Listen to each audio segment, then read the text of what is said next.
Hi,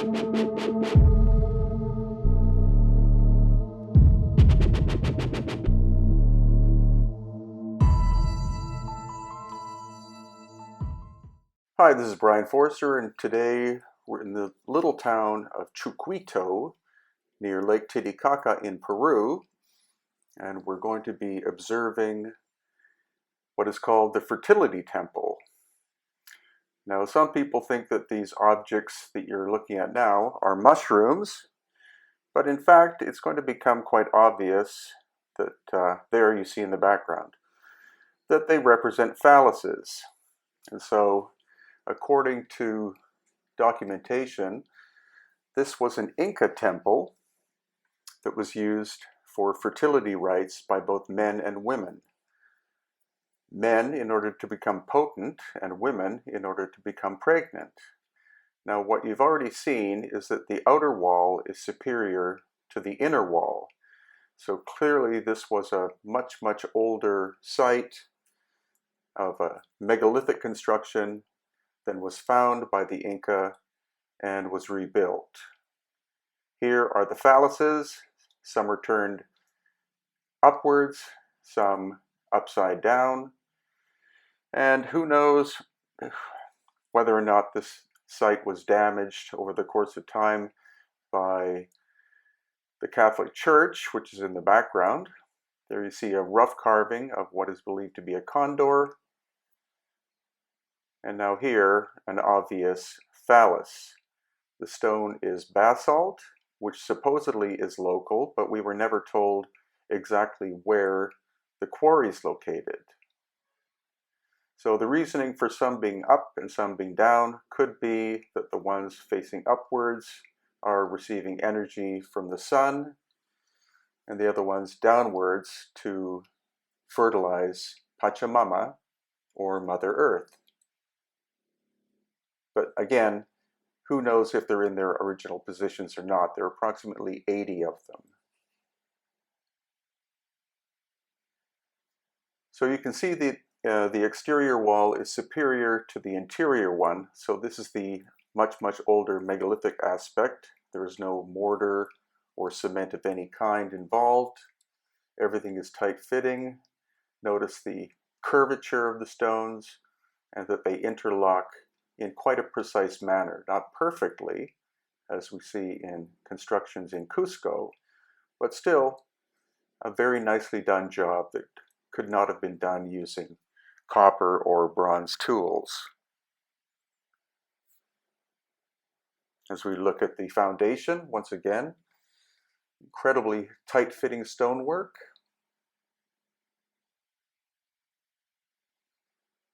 And every stone is a different shape and size.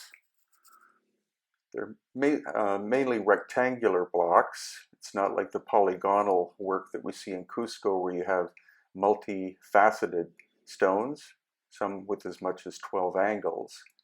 But once again, it's the precision of the fit, which is not perfect, but is very good and superior to what we call standard Inca period construction.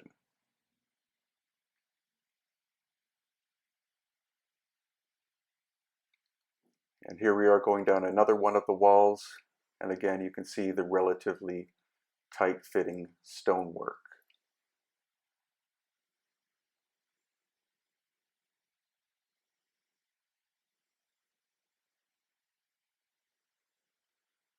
Now the best way to look at this is of course with a quadcopter. And so we're going to have a series of views now slowed down with the little quadcopter Horus to get a view of the exterior and then the interior. Once again, you can see that the exterior wall is far superior to the interior one.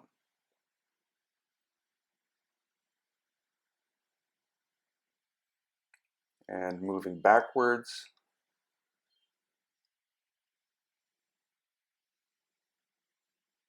and coming down, again you see that not only is the interior wall inferior to the exterior one, but there's quite a gap in between the two, filled in with mud and other debris.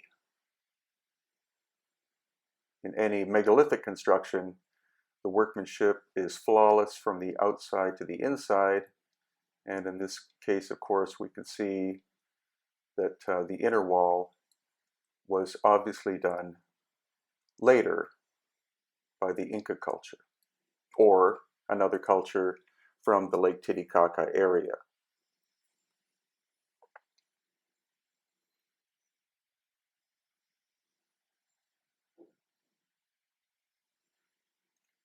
So now the quadcopter is moving along the outside of the wall, so you can see the relatively fine craftsmanship and the foundation work. Again, theoretically, the quarry is supposed to be in the area, but we were never able to find the exact location, and most of the stone in this area is red sandstone and not fine basalt like this.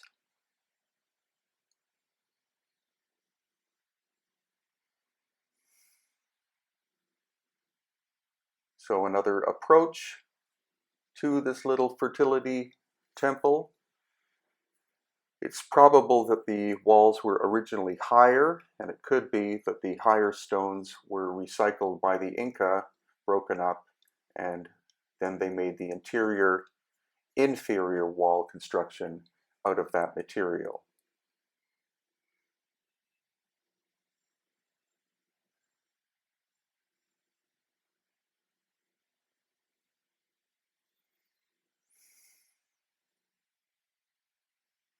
And now slowing down the quadcopter again, we're going to get a vertical view of the exterior wall there, then the gap, and then the interior wall, and all of the stone phalluses. And now inside, once again, a downward looking view of the phallus shapes. They're not lined up that well, so it is possible that they have been rearranged over the course of time. And finally, another slowed down view, the two phalluses on the exterior, then the fine craftsmanship of the external wall, and the lesser quality inside. And here are some books at Amazon you may be interested in. Beyond the Black Sea, The Mysterious Paracas of Peru. It's the most extensive study of the ancient elongated skull people ever done. Pumapunku and Tiwanaku, possibly the strangest ancient site on Earth. Baalbek, Lebanon, Megaliths of the Gods. Quite an extensive study of this ancient megalithic site. Lost Ancient Technology of Peru and Bolivia, Volume 2. Volume 1 is also available at Amazon. Lost Ancient Technology of Egypt, Volume 2. Again, Volume 1 is at Amazon. And finally, Easter Island, The Secret Knowledge. This is my second book about Easter Island.